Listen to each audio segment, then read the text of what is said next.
Hello guys, আসসালামু আলাইকুম। আশা করি সবাই ভালো আছেন ও সুস্থ আছেন। আবার একটি নতুন ভিডিও নিয়ে আসলাম আপনাদের মাঝে। ভিডিওটি সম্পূর্ণ দেখুন, আর ভিডিওটি দেখে যদি ভালো লাগে অবশ্যই লাইক কমেন্ট শেয়ার করবেন, আর সাবস্ক্রাইব করে রাখবেন নতুন ভিডিও পেতে। ভিডিওটি সম্পূর্ণ দেখুন আর কমেন্ট বক্সে কমেন্ট করুন। তখন কয় আমান্তু বিল্লাহে ইয়া মূসা, আমি তোমার রবের উপরে ঈমান আনলাম, আমি তোমার উপরে ঈমান আনলাম। তখন মূসা নবী কইছে, ফেরাউন ঈমান আনছ, আমি কবুল করে নিলাম। আমারে বাঁচাও, কেনা বাঁচাই যাবার না, জীবন অনেক কষ্ট দিছ, ঈমান আনছ আমার উপরে, আমি কবুল করলাম, কিন্তু জীবন আমার অনেক কষ্ট দিছ, এর লেগা একটু ডুইবা মরো। বাঁচাইল না, বিনয়। তাহলে ওখানে তুমি কামের বিপরীত কি? কাম মানে কি? আকাঙ্ক্ষা, অধিক পাওয়ার কিংবা পাওয়ার আকাঙ্ক্ষা, নিজের করে না। কাম মানে আকাঙ্ক্ষা। অনেক কাম, এটাকে তুমি বিপরীত করবা সাধনার মাধ্যমে। কামের স্থানটাকে খালি কইরা ওইখানে তুমি কি প্রেম দিয়া ফিল আপ করবা। কামের বিপরীত হইল প্রেম। কামের বিপরীত কি? প্রেম। তাই বাবা জাহাঙ্গীর বলছে, কাম যখন বৃত্ত হয় প্রেম হইয়া যায় বিন্দু, আর প্রেম যখন বৃত্ত হয় কাম হইয়া যায় বিন্দু। এর লেগা যেই প্রেমে কাম নাই ওটা কোনো প্রেমই না। প্রেম করতে গেলে কাম থাকতেই হবে, সেটা জাগতিক প্রেম হোক চাই আধ্যাত্মিক প্রেম হোক। তোমার যদি মুর্শিদকে পাওয়ার অধিক আগ্রহ না থাকে, আকাঙ্ক্ষা না থাকে, নিজেকে চেনার আকাঙ্ক্ষা না থাকে, রবকে নিজের পরিচয়, রবের পরিচয় পাওয়ার আকাঙ্ক্ষা না থাকে, তো তোমার প্রেম জাগবো কই থেকে? এজন্য প্রেম আসার জন্য, জাগার জন্য কাম প্রয়োজন। আর যখন প্রেম জায়গা যায়, কাম সে গোপন হয়ে যায়। এর জন্য তাহলে পঞ্চরসে রসী, এই পঞ্চরস যে পঞ্চরসের রসিক, তার মধ্যে প্রেম আছে, তার মধ্যে বিনয় আছে। হ্যাঁ, যে লোভের বিপরীত কি? আমরা লোভ করি না, লোভের বিপরীত শব্দ কি? লোভের বিপরীত শব্দটাই তো ত্যাগ, ত্যাগী। লোভী, ভোগী, ত্যাগী। তো পঞ্চরসের রসিক যিনি ওলিয়ে কামেল, তিনি ত্যাগী, তিনি বিনয়ী, তিনি প্রেমী, তিনি নিজেই প্রেম। হিংসার বিপরীত কি? মায়া, দয়া, ভালোবাসা। মানে পঞ্চরসের রসিক এইটা হলো এই দিকে, মানে হ্যাঁ লয়ে গেছে কোন দিকে? না রে বাপ, ওই সাধনা নাই তো, ওই জ্ঞান নাই তো। ওই যে রুহের 5 ভাগ, রুহে হাইওয়ানি, রুহে ইনসানি, রুহে নাবাতি, রুহে জামাতি, রুহে কুদসি। বাস কইবার লইছে, তাফসীর করতেছে, শিল্পীও করতেছে। কারণ হেরও দোষ না, হ্যাঁ হিসে হের পীরের গুরুর কাছ থেকে, হ্যাঁ জানে না। আবার মৌলবী সাহেবরা কী করতে, আল্লাহ সোয়াব নজর কোটি কোটি গুণ বাড়ায়া তাজদারে মদিনায় মুহাম্মদ সাল্লাল্লাহু আলাইহি সাল্লামের রূহ মুবারকে পৌঁছায় দাও। নাউযুবিল্লাহি মিন যালিক।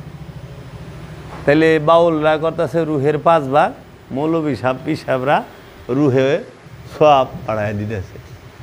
মানে বাউলও বুঝলো না, রুহ স্বয়ং আল্লাহ নিজে, রুহের কোনো ভাগ হয় না, রুহের প্রতিশব্দ নাই। রু নাজেল হয়, রু সৃষ্টি হয় না, রু নিক্ষেপ হয়, রু সৃষ্টি হয় না, রু কারো থেকে সৃষ্টি হয় না, রু স্বয়ং আল্লাহ। কোরআন আবার কোরআনে এই যে বাবা সুন্দর কথা মনে কোরআনে যেখানে আল্লাহ কইছে রূহ ওইখানে শব্দ করে দিছে জিবরাইল। হ্যাঁ, আবার আল্লাহ কইছে যে আমি রূহ নিক্ষেপ করার সাথে সাথে সেজদা দিবা আদমকে। একটা নফসের উপরে যখন রূহ নিক্ষেপ হয়, রূহ প্রকাশ হয়, তখনই সে হয় আদম। আর এই আদম হইলেই তাকে সেজদার হুকুম। যেই পর্যন্ত রূহ প্রকাশ হয় না, বিকাশ হয় না, হ্যাঁ, রব রূপ ধারণ করে না, ওই মুহূর্ত পর্যন্ত সেজদার হুকুম নাই।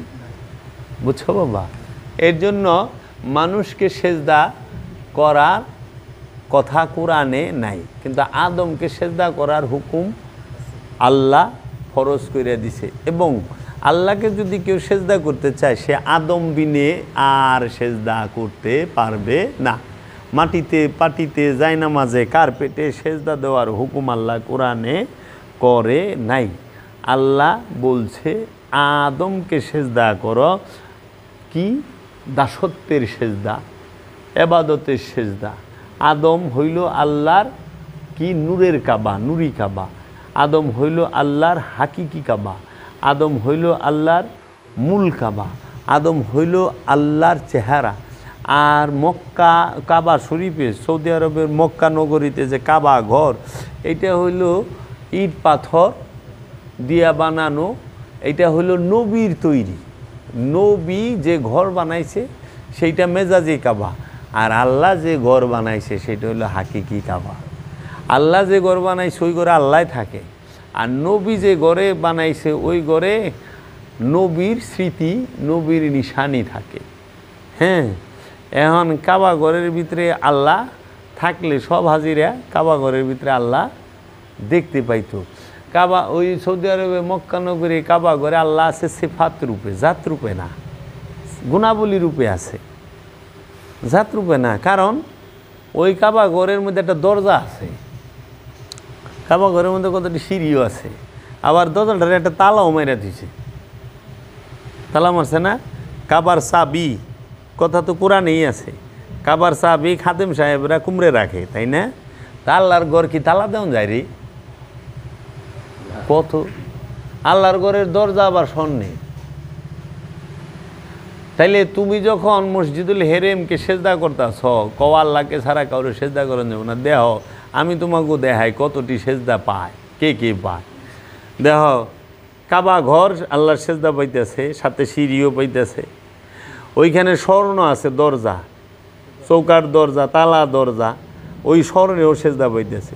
ওইখানে কাবার একটা গিলাপ আছে কালো, এই কালো গিলাপটাও মখমলের হোক রেশমির হোক সেও পাইতেছে। আবার ওই গিলাপের মধ্যে যে লা ইলাহা ইল্লাল্লাহু মুহাম্মাদুর রাসূলুল্লাহ কিংবা যে কোরআনের আয়াতগুলো লেখা আছে ওগুলো স্বর্ণের, স্বর্ণ সেজদা পাইতেছে, তাই না বাবা?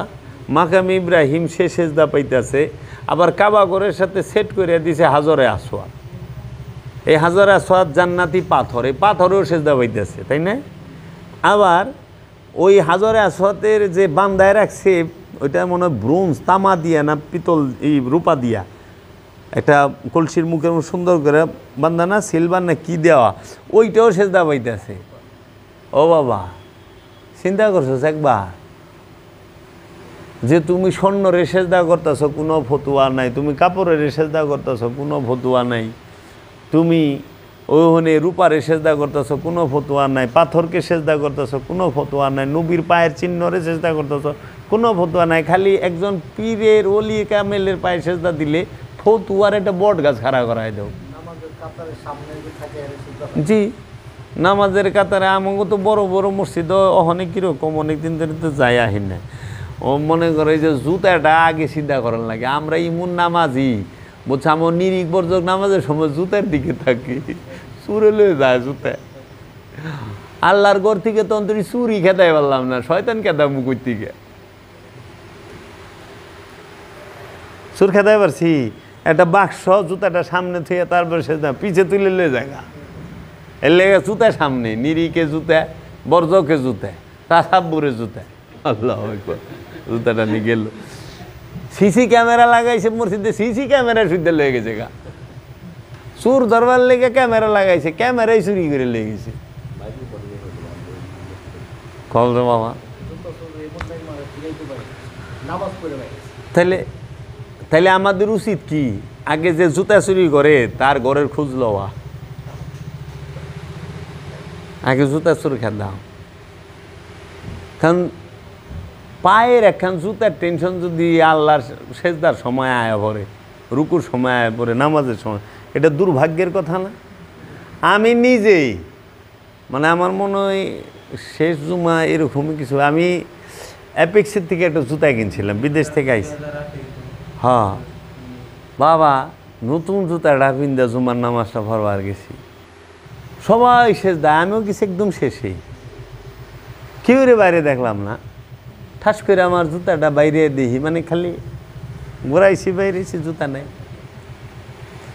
4 জনের জুতা নেই, 4 জনের জুতা। আমারটা ছিল মনে হয় 2900 টাকা না 2700 টাকা, একজনেরটা যে নিছে না হ্যাঁটা 4800 টাকা।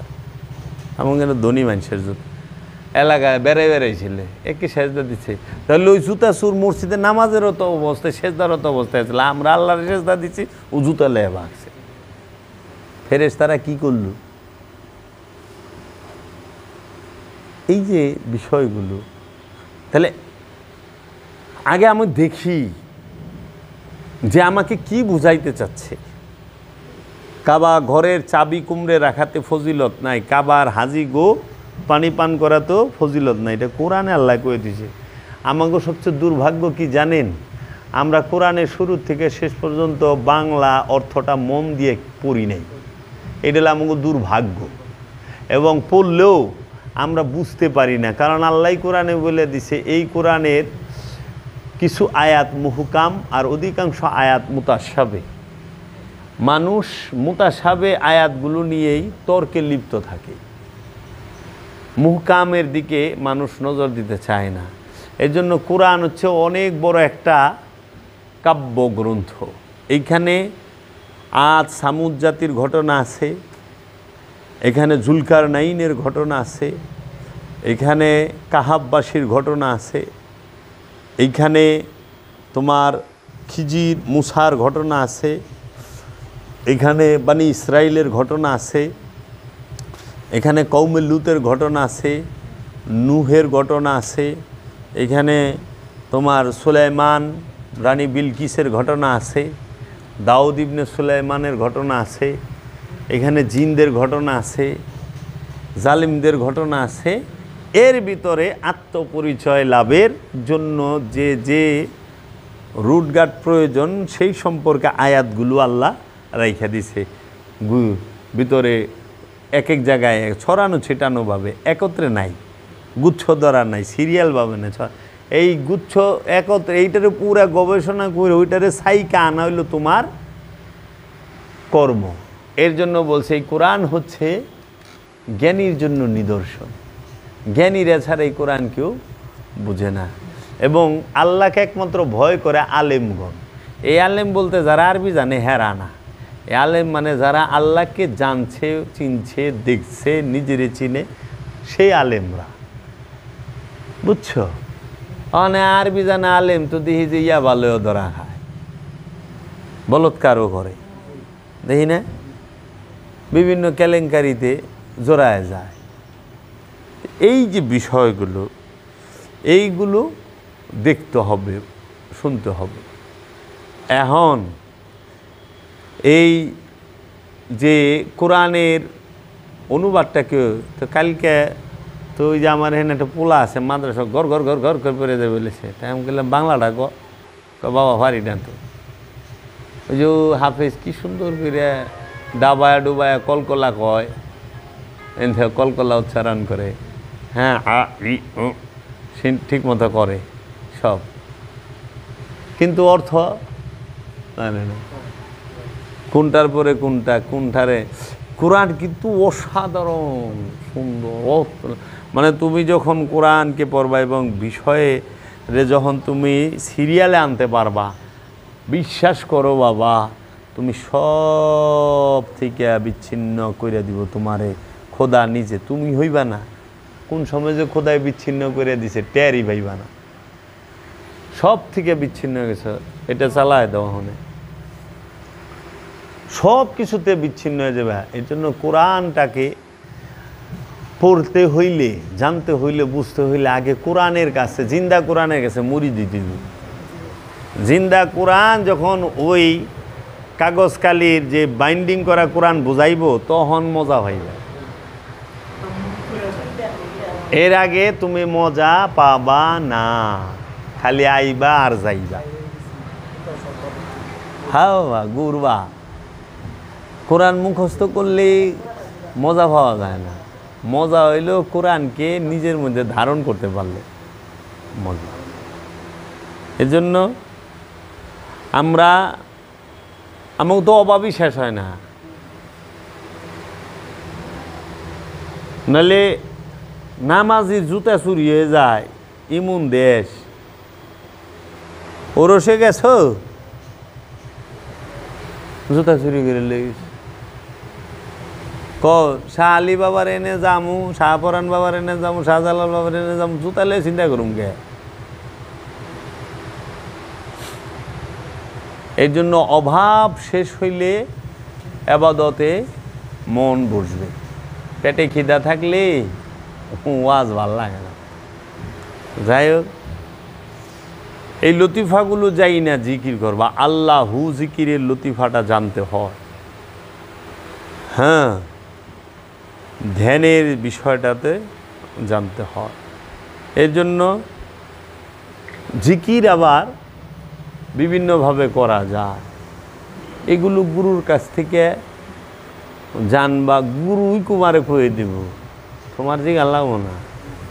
জিগায় তারে বিরক্ত করো, কারণ তার ভাব যখন আইব সে এমনি তো বড় রাখবো, তুই নিয়ে পারবি কিনা হেডে দে। এর লেগা সংযোগ যোগাযোগ রাখো গুরুর সাথে। যে যে গুরুর মুরিদ, কোনো অসুবিধা নাই, তার সাথে যেন সংযোগ যোগাযোগ থাকে। আর তোমাকে দোহাই লাগে আমার মুরিদ যারা, এই স্বপ্নের পেছালটা কম পারবা। এই স্বপ্ন এটা বড় মারাত্মক জিনিস। স্বপ্নে এই দেখছেন, স্বপ্নে এই দেখছেন।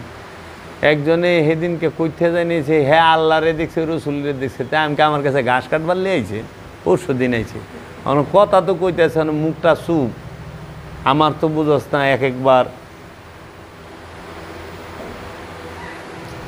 ওরা তো মনে করছে আমার এই রূপটাই বুঝি, আমার কতটি খাইটাতে যে বাইরে এই দিত বেশি তকদির বালা। কয় আমি আল্লাহরে স্বপ্নে দেখলাম, তারপরে নবীরে দেখছে, এখন আমি মুরিদ হইতে চাই। তাহলে আমি কইছি আপনার কাছে আমি মুড়ি দেব, আপনি আমার কাছে মুড়ি দেবেন কে? হ্যাঁ বললেন কি আপনি? আমি অন্তরে আল্লাহরে দেখি নেই, আল্লাহ দেখেন লোক আমার কাছে মুড়ি দেবে রে, সেটা তো কথা হইল। অনেক এরকম আছে। এই যে স্বপ্ন দেখবা মৌলবীরা এলো স্বপ্ন, এই স্বপ্ন লইয়া হ্যাগো কারবার সব। আমি স্বপ্নে দেখেছি হাসরির মাঠে লঞ্চ লইয়া যাইতে আছে হুজুরে। হাসরের মাঠে লঞ্চ দেওয়া যাইব গা, শুনছো কথা? আদা উপরে সোজা থাকবো, মাথার হাসরের মাঠে কয় না? তো যে মাথার উপরে আদাত উপরে সূর্য থাকে, হে মাছে এনে লঞ্চ লয়ে যাইব কেমনি? হয় মিয়া, পানি তুমি আগুন হয়ে থাকবে, মস্তক গুলবো, পানি পানি করবা। এটা হাতিস তো। তাহলে এই স্বপ্নের পেশালটা তোরা পারিস তা বাবা, তোরা বাস্তবের পেশাল পারিস। আচ্ছা, স্বপ্নে আগুন ধরলে পুড়ে না, কিন্তু বাস্তবে ধরলে কিন্তু থাকে না রে। মৌলা মৌলা লাখ পুকারে মৌলা হাত নাই। আমার কাছে এক মুড়ি দিয়েছিল, হ্যাঁ ডাইন দুধ খালি ভাল পারে, রু জাগ্রত হয়ে গেছে খালি ডাইন। ওই যে ডাইন দুধের এখানে কইছে রু, ডাইন দুধ বলে খালি ভাল পারে।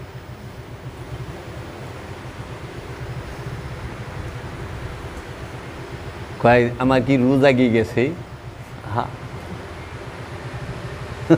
আমি গেলাম আমার তো দুধই নাই, আর রু জাগবো না।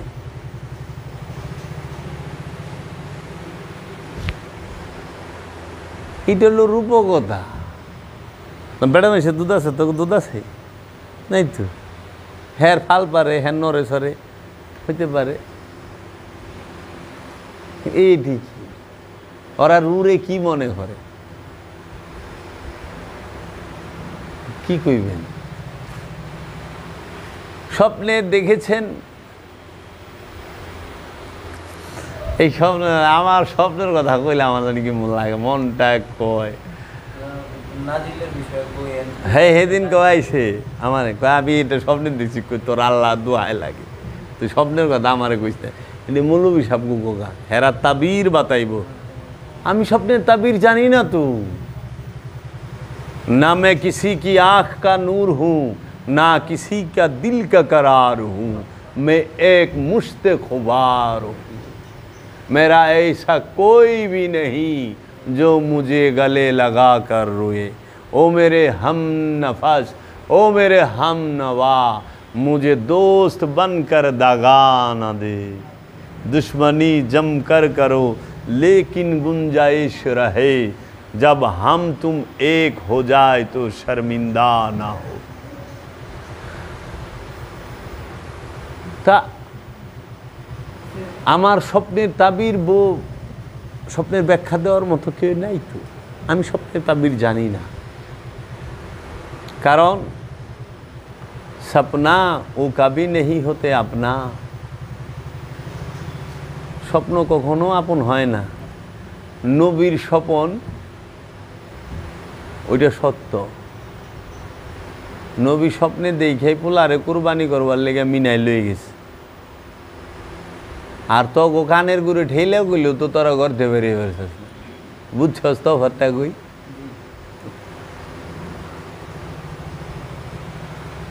ইব্রাহিম নবী স্বপ্নে দেখছে কুরবানি করার হুকুম।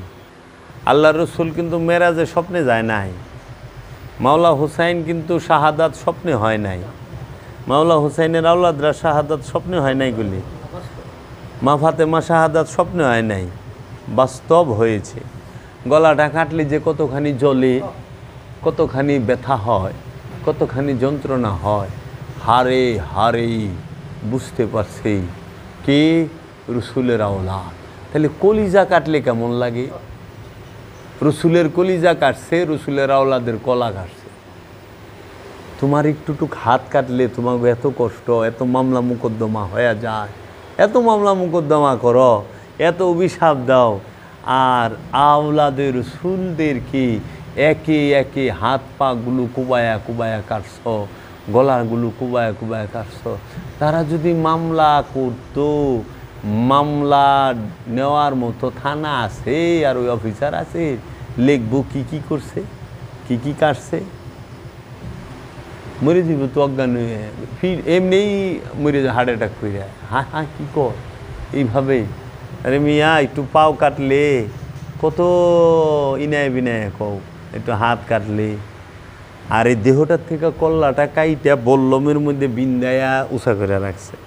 আহা, মাওলা হুসাইনের মাথা মুবারক বল্লমে বিন্দায়া উষা করে রাখছে। 12 জন ইমামের মাথা মুবারক বল্লমে বিন্দায়া উষা করে রাখছে।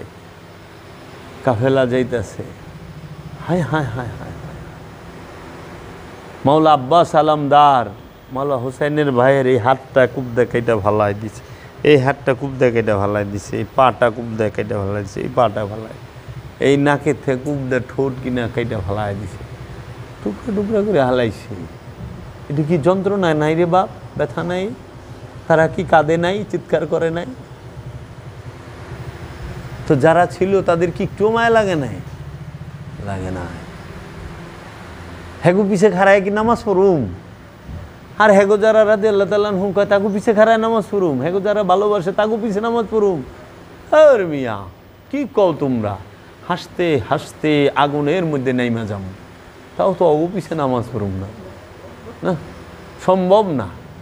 কারণ যাদের মধ্যে মানবতা নাই, মহানুভবতা নাই, মনুষ্যত্ব নাই, মনুষ্যত্ব বোধ নাই, যাদের মধ্যে রসুলের মহব্বত নাই, আওলাদের রসুলের মহব্বত নাই, আল্লাহর ভয় নাই, তাহাদের সাথে থাকার থেকে, তাহাদের থেকে পিছপা হয়ে যাও কত ভালো না?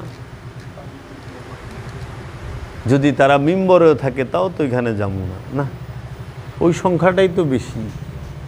এই যে এই যে রাদিয়াল্লাহু তাআলা আনহু কয় 10ই মুহররমের মাতম বাংলাদেশ থেকে উঠাই দিল।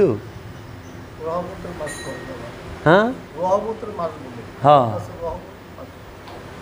শুনছা, এইগুলা সব আজগবি শরীফের কথা নাজিল হয়েছে না। ওই যে যেরকম 50 ওয়াক্ত নামাজের কথা কয় না, এটা আজগবি শরীফের হাদিস।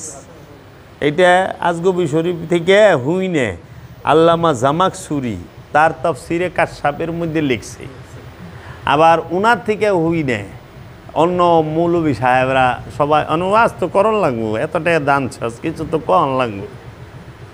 এর লেগে মেরাজ থেকে আল্লাহ 50 ওয়াক্ত নামাজ নিয়ে এসেছেন। দলিল কোথায়? আজগবি শরীফ থেকে আনা, আজগবি শরীফ থেকে শুনে আল্লামা জামাকসুরি তিনি ছিলেন মুতাজিলা ফিরকার অনুসারী।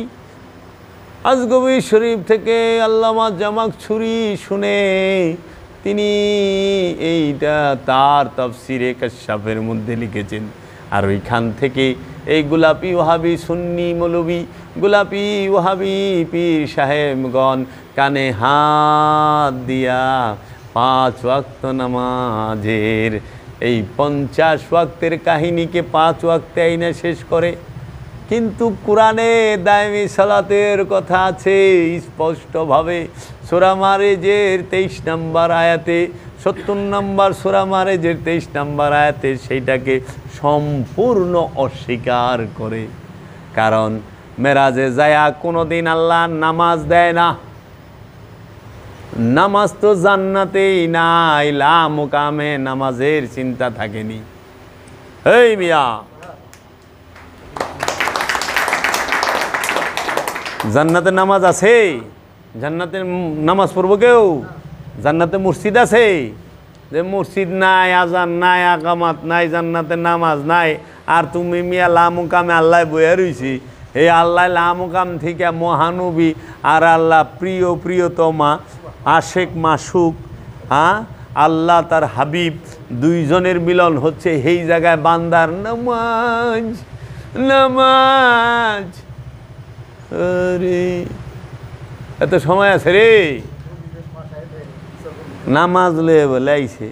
আবার মুসা 5 আসমানে স্টুপিস ঠেকায়া পারবে না, পারবে না ও রসুল, পারবে না। আমার উম্মতেরা এত শক্তিশালী ছিল, এত বড় বড় কমলা খাইছে, এক উঠে এক কমলা লইয়া শুইয়া পড়িত। সেই উম্মত আমার, তারা পারে নাই। আপনার উম্মত তো আরও দুর্বল, জাবের দুর্বল, গোলাম রসুল দুর্বল, আলামিন দুর্বল, শাহিন দুর্বল, ওরা পারবে না, কমাইয়া লইয়া যান। তখন আবার ঠিকই তো কইছেন, তখন আবার যাইতে বুরাক লাগে নাই। গেল তো মেরাজে বুরাকি, তাই না, রব রবে। কিন্তু যখন 5ম আসমানে আইতে সময় ঠেকে গেছে, মুসা নবী যখন দিল উপদেশ সংশোধন করার লেগে, ওই সময় কিন্তু আবার বুরাক লয়ে যায় নাই। আবার চলে গেলেন। কিভাবে গেলেন হুজুর? তাহা তো হুজুরে লেখে নাই। কিভাবে যে গেলেন তাহা হুজুরে লেখে নাই। যাক গিয়াছেন, আল্লাহ বললেন কেন এসেছেন হাবিব? আল্লাহ গো পারবো না, পারবো না। যান 5 ওয়াক্ত কমাই দিলাম, মানে দর কষাকষি চলতেছে। 45 আবার আসিয়া পড়িলেন, মুসার লগে আবার দেখা। আচ্ছা, কেউ লোকে দেখা হয় না, উনার লগে খালি দেখা হয়। 9 বার দেখা হয়েছে এর লগে, আর কেউ লগে দেখা হয় নাই। একবার চিন্তা করছ ইহুদিরা সূক্ষ্মভাবে আল্লাহর রসুলকে কেমনে ছোট করছে? এটা ইহুদিগো চক্রান্ত, বারনাবাস থেকে নেওয়া। ইহুদিরা আল্লাহর রসুলকে রহমাতাল্লিল আলামিনকে মুসা থেকে নিচে দেখাইছে, মুসা থেকে অজ্ঞানী দেখাইছে, মুসা থেকে ছোট দেখাইছে, মুসার থেকে কম বুঝে রসুল এইটা দেখাইছে, মুসা আল্লাহর রসুলকে হুকুম দেওয়ার ক্ষমতা রাখে এইটা দেখাইছে। কিন্তু আল্লাহ কোরআনে সূরা আল ইমরানের 81 নম্বর আয়াতে কয়ে দিচ্ছে, এই মুসা, ঈসা, এই শীষ, এই নূহ, জাকারিয়া ইয়াহিয়া সবাই শুনে রাখো, আমার এক রসুল আসবে, সেই রসুলের উপরে ঈমান আনবা তোমরা সবাই। সেই রসুলের উপরে ঈমান আনতে হবে। যদি ঈমান না আনো তোমাকে নবুয়ত বাতিল করে দেবো, তোমাদের রেসালাত বাতিল করে দেবো, জব্দ করে লমু। তোমরা বলো, ইকরার করো, সাক্ষী দাও আমাকে। সবাই বলল হ্যাঁ আমরা ঈমান আনবো। তখন বললো আমিও সাক্ষী রইলাম, তোমরা সবাই কি ঈমান আনবা। তাই কে আদমের উম্মতের কালেমা কি, লা ইলাহা ইল্লাল্লাহ আদম সফিউল্লাহ। নূহের কালেমা লা ইলাহা ইল্লাল্লাহ নূহ নবিউল্লাহ। ইব্রাহিমের উম্মতের কালেমা লা ইলাহা ইল্লাল্লাহ ইব্রাহিম খলিলুল্লাহ। লা ইলাহা ইল্লাল্লাহ মুসা কালিমুল্লাহ, মুসার উম্মতের কালেমা। ঈসার উম্মতের কালেমা লা ইলাহা ইল্লাল্লাহ ঈসা রুহুল্লাহ। তাহলে এটি তো উম্মতের কালেমা। তা আদমের কালেমা কি, মুসার কালেমা কি, ঈসার কালেমা কি, নূহের কালেমা কি? এরা কোন কালেমা পড়ছে? আদম আলাইহিসসালাম কোন কালেমা পড়ছে? শীষ আলাইহিসসালাম কোন কালেমা পড়ছে? নূহ আলাইহিসসালাম কোন কালেমা পড়ছে? ইয়াকুব আলাইহিসসালাম কোন কালেমা পড়ছে? ইউসুফ আলাইহিসসালাম কোন কালেমা পড়ছে? ইব্রাহিম আলাইহিসসালাম কোন কালেমা পড়ছে? ইসমাইল আলাইহিসসালাম কোন কালেমা পড়ছে? দানিয়াল আলাইহিসসালাম কোন কালেমা পড়ছে? জুলকারনাইন কোন কালেমা পড়ছে? দাউদ আলাইহিসসালাম কোন কালেমা পড়ছে? শুআয়ব আলাইহিসসালাম কোন কালেমা পড়ছে? সুলাইমান আলাইহিসসালাম কোন কালেমা পড়ছে? মুসা কোন কালেমা পড়ছে? ঈসা কোন কালেমা পড়ছে? তারা সবাই পড়ছে লা ইলাহা ইল্লাল্লাহু মুহাম্মদ রাসূলুল্লাহ সাল্লাল্লাহু আলাইহি ওয়াসাল্লাম। সমস্ত নবীর কালেমা হইল এইটা। নবীর কালেমা হইল লা ইলাহা ইল্লাল্লাহ মুহাম্মদ রাসূলুল্লাহ। উম্মতের কালেমা হইল কি, লা ইলাহা ইল্লাল্লাহ নূহ নবিউল্লাহ। তা আমরা সেই নবীর উম্মত। আর আমার দয়াল রসুলকে, আমার দয়ালের রসুলের আওলাদকে এই ইহুদির এবং এই বারনাবাসের যারা আছে, এই খ্রিস্টানেরা, এরা সবাই চক্রান্ত কইরা মুসারে দিয়া আল্লাহর রসুলের উপদেশ দেওয়া। আরে আল্লাহর রসুলরে দেখলে তাজিম করতে হবে। মুসা খারায় যাইব, ঈসা খারায় যাইব, উপদেশ দেওয়া পারবো না। জান কামাইলেন আল্লাহ রব্বুল আলামিন গেলেন আবার 45 থেকে 40, 40 থেকে 35, 35 থেকে 30, 30 থেকে 25, 25 থেকে 20, 20 থেকে 15, 15 থেকে 10, 10 থেকে 5 করাইয়া 9 বার সংশোধন করাইলেন। আল্লাহকে বানাইলেন সংশোধনবাদী, আর মুসাকে বানাইলেন তিনি উপদেষ্টা, আর আল্লাহর রসুল হইল যায়া সংশোধন করার জন্য সুপারিশকারী। নওজুম আমার রহমাতাল্লিল আলামিন মেরাজে যায় নামাজ আনছে। হ্যাঁ, মেরাজ কি নামাজ আননের লেগে? আসসালাতু মেরাজুল মুমিনিন, সালাত হচ্ছে মুমিনের জন্য মেরাজ। আচ্ছা দেহ তো, রসুল নামাজ পড়ে মেরাজে গেছে না মেরাজে যায় নামাজ আনছে? মৌলভী সাহেব, রসুল তো মেরাজে যায় নামাজ আনছে। আপনাকে কথায়, আমার কথা না, আপনাদের কথা। রসুল মেরাজে যায় নামাজ আনছে। আর আমি বাবা জাহাঙ্গীরের মুরিদ বলতাছি, আমি বাবা জাহাঙ্গীরের কাছ থেকে যেটা পাইছি, আমি বাবা জাহাঙ্গীরের কোরআন দর্শন, কোরআনুল মাজিদ, এই কোরআন কিতাব গবেষণা করে, সালাতের কথা গবেষণা করে আমি যেটা পাইছি, আল্লাহর হাবিব যখন কাবায় মক্কায় অবস্থান করেন তখনও সলাত ছিল। সেই সলাতের নাম দায়েমি সলাত। কারণ সেই সলাতটার নাম দায়েমি সলাত কারণ কি? ওই যে সাহেব সূরা বনী ইসরাইল, এটা মাক্কি সূরা, মক্কায় অবতীর্ণ হয়েছে। ওইখানে সূরা বনী ইসরাইলের 78 নম্বর আয়াতে বলতেছে, ওয়া আকিমুস সালাতু লিদুলিকি শামসি ইলা গাসাকিল লাইল ওয়া কুরআনাল ফজর ইন্না কুরআনাল ফজরে কানা মাশহুদা। ওয়া আকিমুস সালাত, এবং সালাত কায়েম করো, ইজা গাসাকিল লাইলি, সূর্য যখন রাতের অন্ধকারের দিকে হেলিয়া পড়ে। ওয়া কুরআনাল ফজরে, নিশ্চয়ই ওয়া আকিমুস সালাত লিদুলিকি শামসি ইলা গাসাকিল লাইলে, সূর্য হেলিয়া পড়ার পূর্বে, রাতের অন্ধকারে সূর্য হেলিয়া পড়ার পূর্বে সালাতকে কায়েম করো। এখন এই সূর্য বলতে এই সৌরজগতের সূর্য না রে, মাথার উপরে যে সূর্য থাকে, এই সূর্য জীবনে উঠেও না, জীবনে ডুবেও না। সূর্য উঠে রে, সূর্য ডুবে, নরওয়ে আমার ছেলেরা তাকে মুড়িদেরা কয় বাবা 4 ঘন্টা রাইড, হ্যাঁ অনেক রাত 8টা বাজে কিন্তু সূর্য আছে। যা নিউজিল্যান্ডে যা, ফিনল্যান্ডে যা, আইসল্যান্ডে যা, দেখ এমনও দেশ আছে পৃথিবীর বুকে যে সূর্য 6 মাস ডুবেই না। তাহলে ওখানে কি এই আয়াত হয়? তা আল্লাহ কি অবৈজ্ঞানিক কথা কয়? না, এইটা হলো জীবন সূর্য। ওয়া আকিমুস সালাত, সালাত কায়েম করো, লিদুলিকি শামসি, সূর্য যখন ঢলিয়া পড়ে, ইলা দিকে গাছা কিল অন্ধকারে লাইলে রাতের, এই মৃত্যু নামক যে ঘন অন্ধকার রাত, এই রাতের দিকে তোমার জীবনটা ঢলিয়া পড়ার আগেই তুমি সালাতকে প্রতিষ্ঠিত করো। যদি করতে পারো দেখবা যে কি কুরআন ওয়াকিমুস সালাত লিদুলিকি শামসি ইযা গাসাকিল লাইল ওয়া কুরআনাল ফাজরে, যদি এই সালাতকে প্রতিষ্ঠিত করতে পারো তাহলে দেখবা ওয়া কুরআনাল ফাজরে, এবং ভোরের কোরআন, ভোরের কোরআন, কোরআনকে স্বয়ং আল্লাহ নিজে, কোরআনকে স্বয়ং মহানবী নিজে, এই যে কোরআনটা উদয় হবে, যেরকম ভোরের সূর্য দেখো না, ভোরবেলায় তাকায় থাকুন যায় সূর্যের দিকে, কিন্তু ওই সূর্যটা দুপুরে মাথার উপরে আইলে তাকান যাব না। এর জন্য যখন সাধক তার মধ্যে আত্মজাগরণ দেখে তখন সে ভোরের কোরআন দেখে, তখন সে তা দেখতে পায় তার ভিতরে তাজাল্লি। কিন্তু যখন সে পরিপূর্ণ হয়ে যায় তখন তার সামনে দাঁড়ানোই মুশকিল। এর জন্য কইছে ওয়া কুরআন আল ফাজরে, ইন্না কুরআন আল ফাজরে, নিশ্চয়ই এই ভোরের কোরআন, ইন্না কুরআন আল ফাজরে, ভোরের কোরআন, কানা মাসুদা, হয় প্রমাণিত, ভোরের কোরআন হয় প্রমাণিত। তাহলে ভোরের কোরআন রে বানাইছে কি? ফজরের নামাজ, হ্যাঁ, গাছা কিল্লাইলে এশার নামাজ, আকিমুস সালাত, সালাত।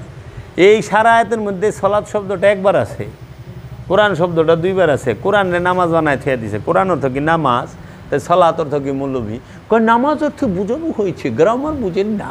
ও তাই নাকি মৌলভী?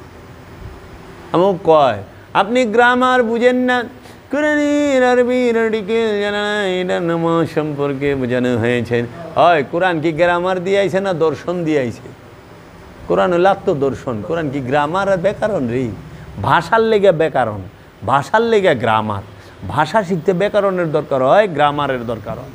কোরআন শিখতে গ্রামার আর ব্যাকরণের দরকার হয় না। যদি হয় তাইলে মাওলা আলী যখন কোরআন শিখছে তখন তিনি ব্যাকরণ আরই আগে হিগে নাই।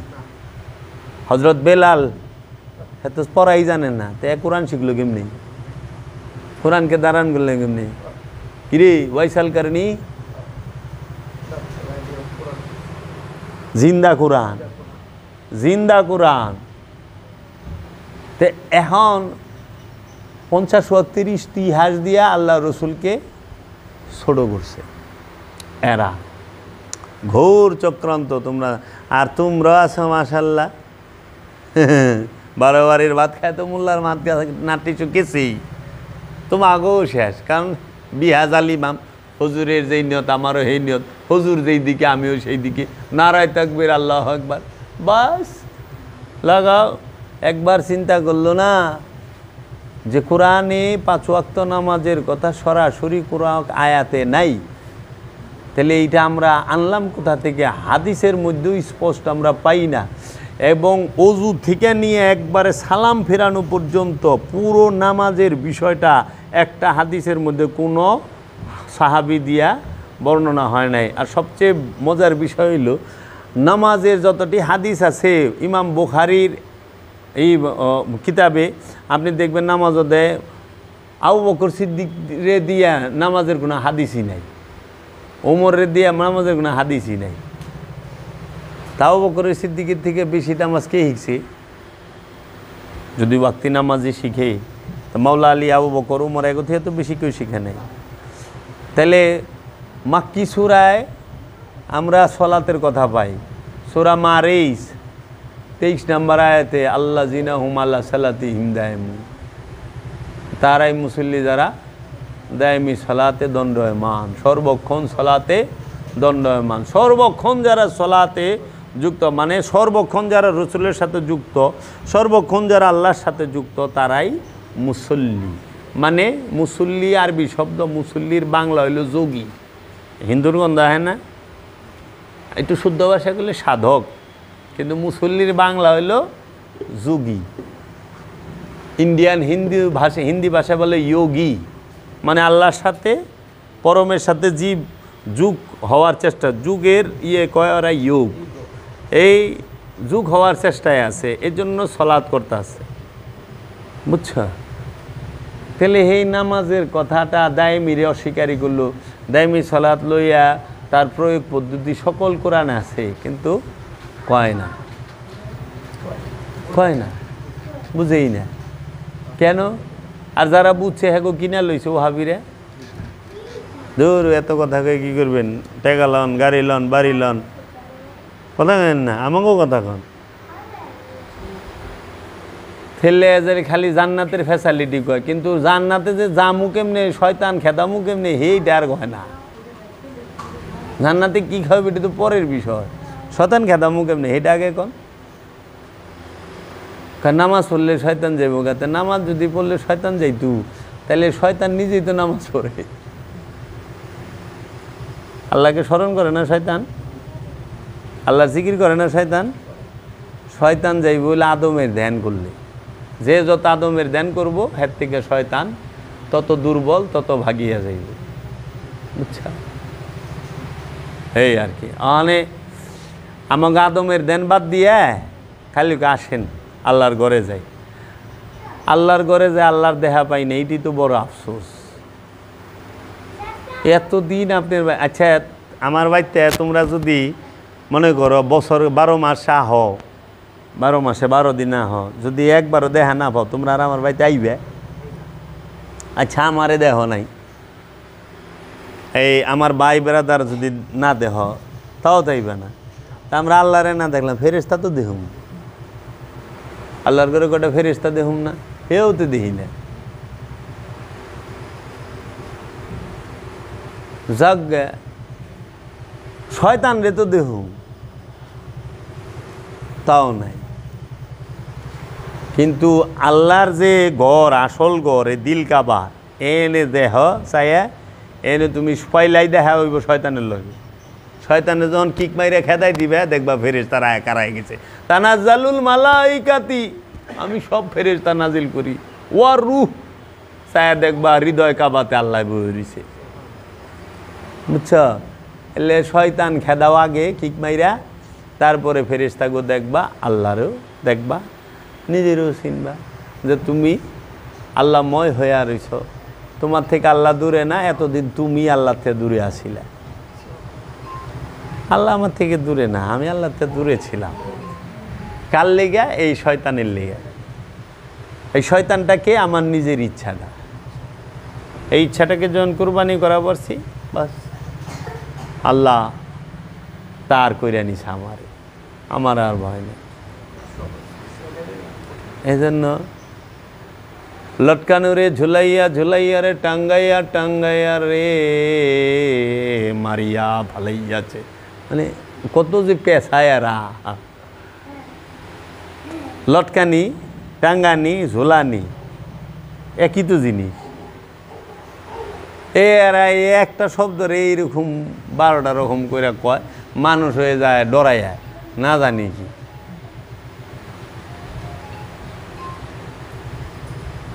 কাজেই 5 ওয়াক্ত নামাজের দলিল আল্লামা জামাকসুরির তাফসিরে কাশফ ছাড়া এর আগে কেউর কাছ থেকে পাওয়া যায় না। নাম কয়ে দেওয়ার পরেও খুঁজে না, তারপরেও বুকবো।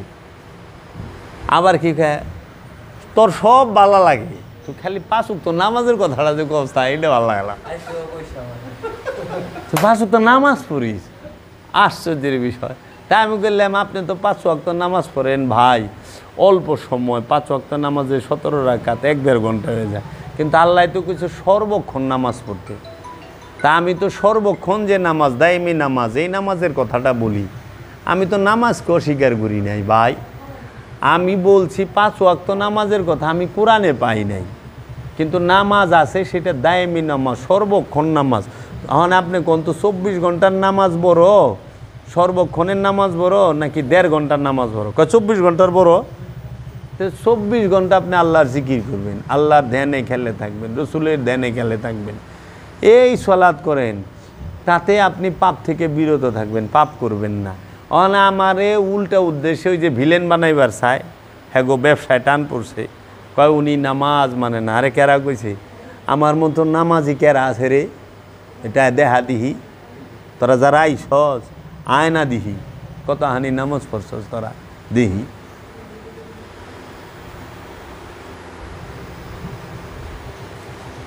সলাৎ নিয়ে আমাদের কোনো মতভেদ নাই। আমাদের কথা হইল যে আমি কোরআন মাজিদে পাইছি দায়েমির কথা। আমাদের মতভেদ হইল দায়েমি আর ওয়াক্তি লইয়া, আনুষ্ঠানিক নামাজ আর হাকিকি নামাজ, এইটা লইয়া হইল মতভেদ। আমি তো নামাজ পড়তে কাউরে বারণ করি না, উল্টা আমি আমার মুরিদ গো কই সর্বক্ষণ সলাতে থাকবি। এই সর্বক্ষণ সালাতে থাকা কষ্ট থেকে অনেকে বই বাইগেও যায় যে ফাঁসুক তৈ বালা, ফাঁসুক তৈলে একদম নর্মাল হাবা গুবা মানুষ, এরা ঠিক থাকবে না। কিন্তু যারা নিজেকে চিনতে চায়, যারা রবের পরিচয় জানতে চায়, যারা আত্মশুদ্ধি করতে চায়, তাদের দায়মি সলাতের বিকল্প নাই। এর জন্য সলাৎ ছাড়া কেউ জান্নাতে যাইতে পারবে না, সলাৎ ছাড়া কেউ আত্মশুদ্ধি লাভ করতে পারবে না, সলাৎ ছাড়া কেউ নিজেকে ভালো মানুষ রূপে গণ্য করতে পারবে না। ওরা কি হুজুরে নামাজ মানে না, আমি নামাজ মানি না বলে এই যে এতক্ষণ বড় কথা কইতেছি, কি কইতেছি? আমার কথা শুনে এই যে এতক্ষণ শুনলো, এমন কোনো মার বেটা আছে যে খারাপ পথে যাইব রে? ডাকাইদের ভালো হয়ে যাওয়া লাগবো। এতে ভাঙ্গাবার কয় কেমনে? তোমরা আহার আগে আমি যা কইছি। তো কাজেই বাবা গো, সলাৎ সব সময় রসুলকে সাথে নিয়ে করতে হয়। রসুল হইল ইমাম, তুমি হইল মুসল্লি। দেখো না মসজিদে ইমাম রে সাথে লয়ে করো না, ইমাম আগে যা করো তুমিও তাই করো। তখন কোরআনে কইতেছে সূরা বনী ইসরাইলের 91 নম্বর আয়াতে, আমি কিয়ামত দিবসে, অনেক রাইতে গেছে, আমি কিয়ামত দিবসে প্রত্যেক নফসকে তার ইমাম সহ ডাকুম। কিয়ামতের দিন প্রত্যেক ব্যক্তিকে তার ইমাম সহ ডাকা হবে। তখন বাবা গো, কিয়ামতের দিন হাসরের মাঠে আমাগো যে ইমাম সহ ডাকবো, সেই ইমামটা কেরা? আমার মসজিদের ইমাম? তাহলে ওই ইমাম কি? তখন সোজা একটা উত্তর দেয়, আমাদের ইমাম মহানবী সাল্লাল্লাহু আলাইহি সাল্লাম। আচ্ছা ঠিক আছে, তাহলে কোরআনের এই আয়াতের কী করবেন? আমি প্রত্যেক জাতিতে প্রত্যেক ভাষায় আমার রসুল প্রেরণ করেছি আমার নিদর্শনসমূহ বর্ণনা করার জন্য। তাহলে মহানবী কইবা আরবি, আমি তো কমো বাংলা, আরবি তো আমি বুঝুমো না।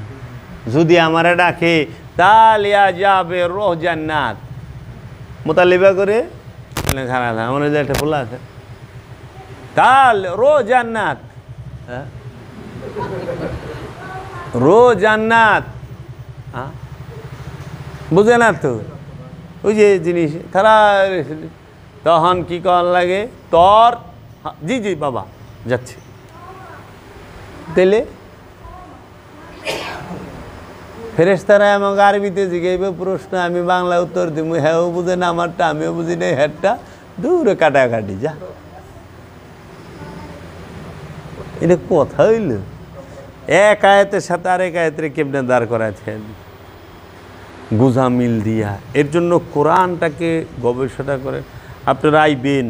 আমি এইগুলো কমপ্লিট করলে আমি এই বিষয়ে আপনি এই ক্লাসই করাম একদম। আমার যারা ছেলে তাগো দেখ যে কি আছে কোরআনে, আমি তবই শিখাই থুয়া যাম, দেখাই থুয়া যাম। দেখ যদি মিথ্যা হয়, যদি হয় আমারে ফালায় থুয়া জাগা এন থাকবে গিয়ে রে, আমার মতো বাটপারের লগে না থাইকা একটা ভালো মানুষের লগে থাকবা, জীবন সুন্দর হইব। তাইলে এনে থাক।